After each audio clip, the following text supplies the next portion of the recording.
Assalamu alaikum everybody, and welcome to episode 4 in this Qur'an with Sam series. This is a little series where we just do a little walkthrough of the Surah of Muhammad, and we do a little kind of Arabic language demonstration of it. We kind of go through it kind of word for word at a time, just bringing out the benefits as Arabic language students from this particular surah. I gave the disclaimer at the beginning of the series that this isn't me deducing rulings, this isn't me saying anything different to what is in the common translations you can find. All we're doing is we are using it as a template for us to bring out some Arabic language benefits from it and use it to demonstrate some important Arabic grammar and some important vocab.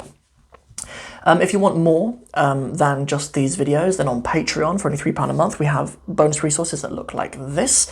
For just £3 a month you can get access to all of those for all of this series, the Qur'an with Sam series, as well as the Alauddin series that we do every Monday as well. So, and you also get access to all of them in advance as well, and you also get a backlog of all the ones from previous months as well. So if you're watching this in 2035, then you've probably got a backlog of a massive library of resources from hundreds of hours of lessons. So it's a very good way to spend £3 a month if you're an Arabic language student. So so that's some stuff you can get a hold of on Patreon, and then obviously that's the place as well if you want one-on-one lessons with me, or if you want to just spend some more time with me in some of our Patreon live hangouts, or you want to do Arabic writing club with me as well, then there's some other things for you to explore. Just go and check it out, inshallah. Patreon.com/Sam Martin Burr. So let's get into it. I believe that we're on the 4th ayah now actually, but we're not doing the whole of the 4th ayah because it's quite a long one, so we'll kind of split this up into 2 episodes. But this first one, we're going down to, we found a convenient place to stop in terms of meaning and in terms of language lessons as well. So let's do it. So what does Allah say? He says, فَإِذَا لَقِيتُمُ الَّذِينَ كَفَرُوا فَضَرْبَ الرِّقَابِ حَتَّى إِذَا أَثْخَنْتُمُوهُمْ فَشُدُّوا الْوَثَاقَ فإما منا بعد وإما فداء حتى تضع الحرب أوزارها. And then the next ayah, there you go. Yeah, that's what it goes on to say. So we're okay to pause there though. That's an okay place for us to pause. So فإذا, so when, right? Either means when or if, but in this case, I think perhaps when is a better translation of it. I think that's what Abdul Halim in his translation says as well. And when laqitum, when you meet them, right? It's quite common to have like when this happens, then do this, right? And you use past tense verbs in that quite often, right? Either past tense or majzoom verbs, but in this case it's past tense from the verb laqiya. فَإِذَا لَقِيتُمْ. So when you meet, right? It's when you, laqitum is when you in the plural meet, right? We don't know who they're meeting yet though. When you meet الَّذِينَ كَفَرُوا, those who have disbelieved. Okay? Bear in mind, this is all in the context of harb. This is all in the context of war, right? This isn't like, this isn't when you're like, in the chicken shop and you meet الَّذِينَ كَفَرُوا, people who have disbelieved, then do this. This is all in the context of warfare. فَضَرْبَ الرِّقَابِ. فَضَرْبَ الرِّقَابِ. فَضَرْبَ. We already saw the word darb actually in the previous lesson, right? And I mentioned that usually it means to strike or to hit, right? But obviously it can in some cases mean to distance oneself from, or it might mean to give an example of something, or it might mean to present a certain thing. But here it actually does mean to strike. الرِّقَابِ. فَضَرْبَ الرِّقَابِ. This is actually an idafa. It looks like it's an idafa going on. فَضَرْبَ الرِّقَابِ. So the striking of the necks. So the striking of the necks. Until what?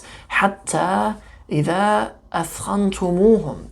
Until you subdue them, or until you overcome them, or something like that. Subdue or overcome might be fine ways to translate that. That verse, أَثْخَنْتُمْ, you're unlikely to need that again in your life, right?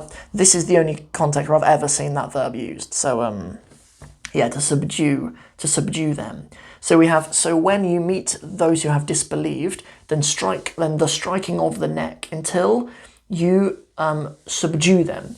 فَشُدُّ الْوَثَاقَ. Good. فَشُدُّ is whenever any kind of word has something to do with shidda, is to do with being severe or to do with severe. I mean the term mutashaddid even in itself means someone who's like they're a bit stern and severe.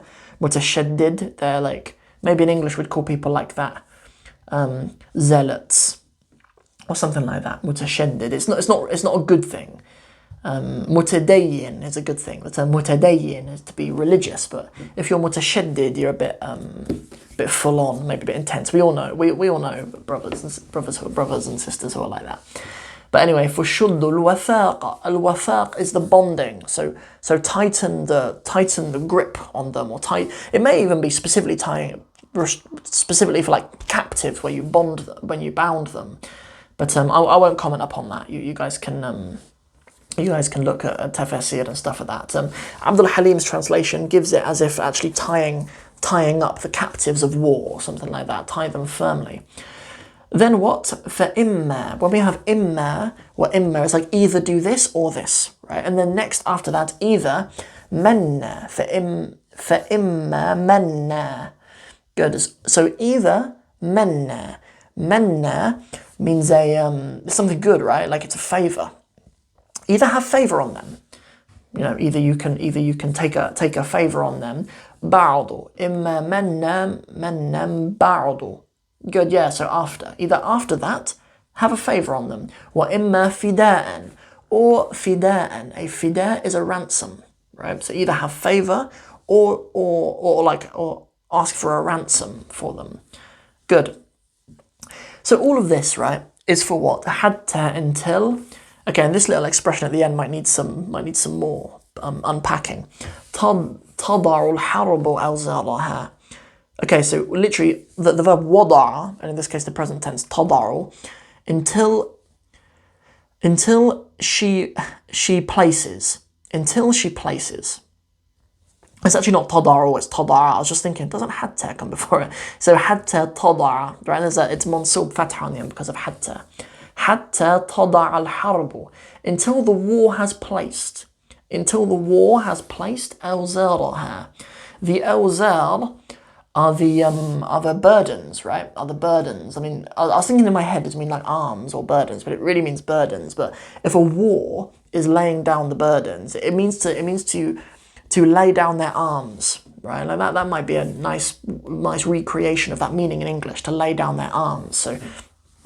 So do this until the war is over, right? Like these are the things that Allah is commanding you to do until the war is over. And we can tell there it's in the context of war, right? Like if there's no need for tadarul harabu awzaraha, then it wouldn't be in war, would it? Like, yeah. So obviously it's in the case of war. Yes, hatta tadarul harabu awzaraha. So that last bit at the end is really saying for a war to set down its burdens, but that really means for the fighting to end, right? That's until the fighting ends. Yes, good. And it's tadaru, or in this case tada'a, but we'd normally conjugate the verb tadaru. The ta is because al-harb is feminine, right? The word for a war. War is a feminine word in Arabic, although it doesn't have a ta marbuta. There's a fairly concise list of words in Arabic which are, although they do not have a ta marbuta, they are feminine. Many of them are to do with nature, but not all of them. Like, for example, the word nar, fire, ash-shams, the sun, al-ard, the earth, as-sama', the sky. Many of the words like that. And al-harb, bi'r, I believe, meaning a well, or a dar, meaning a building, I believe are all feminine as well. So, yeah, and al-harb is one of those. Hence, tadarul harabu awzaraha. Good. So let me do as we usually do, a for Arabic language's purposes, crude rendition of the word for word process that's going on in this part of the ayah. So we have, so when you meet those who have disbelieved, then the striking of the neck until when you have subdued them. So bind the bond, right? So firmly bind the bond. Firmly bind the binding. So and then either have favor afterwards, or a ransom, until the war has laid down its arms, or until placed the war her burdens.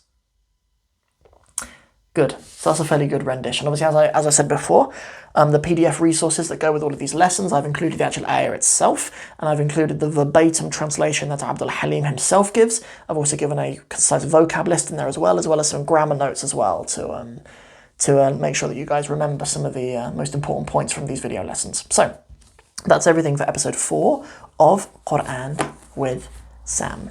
Yours truly. So that's everything for this video. I hope you enjoyed it, and if you did, please don't forget to like and share the video, and please don't forget to subscribe to the channel as well, and come over and check out the Patreon as well, because we might have some stuff over there that you might enjoy and can get a lot of benefit from. So that's everything. See you guys in the next one. Assalamu alaikum wa rahmatullahi wa barakatuhu.